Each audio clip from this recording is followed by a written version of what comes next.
আপনারা কি জানেন দেবতাদের হাতে থাকা সেই ভয়ঙ্কর শক্তিশালী অস্ত্রগুলো যেগুলো দিয়ে অসুরদের পরাজিত করা হয়েছিল সেগুলি আসলে কিভাবে তৈরি হয়েছিল?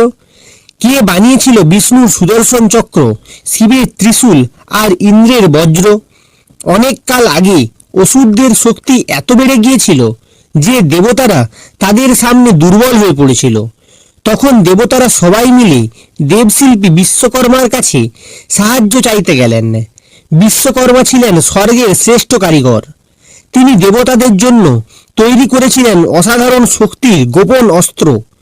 প্রথমে তিনি তৈরি করলেন ভগবান বিষ্ণুর সুদর্শন চক্র, একটি জ্বলন্ত ঘূর্ণয়মান অস্ত্র যা চোখের পলকে শত্রুকে পরাজিত করতে পারে।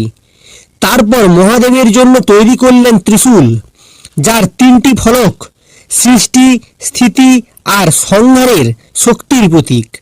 আর সবশেষে তৈরি করলেন দেবরাজ ইন্দ্রের জন্য ভয়ঙ্কর বজ্র, যা দিয়ে তিনি অসুরদের দুর্গ ধ্বংস করতে পারতেন। এই সব অস্ত্র দেবতাদের হাতে আসার পর অসুরদের শক্তি আর টিকতে পারেনি। দেবতারা আবার স্বর্গ ও পৃথিবীতে শান্তি ফিরিয়ে আনেন। এইভাবেই দেবশিল্পী বিশ্বকর্মা তৈরি গোপন অস্ত্র দেবতাদের শক্তিকে বহুগুণ বাড়িয়ে দিয়েছিল। এই ধরনের ভিডিও জানতে গেলে চ্যানেলটি সাবস্ক্রাইব করুন, ভিডিওটি লাইক করুন এবং কমেন্টে লিখে যান জয় বিশ্বকর্মা।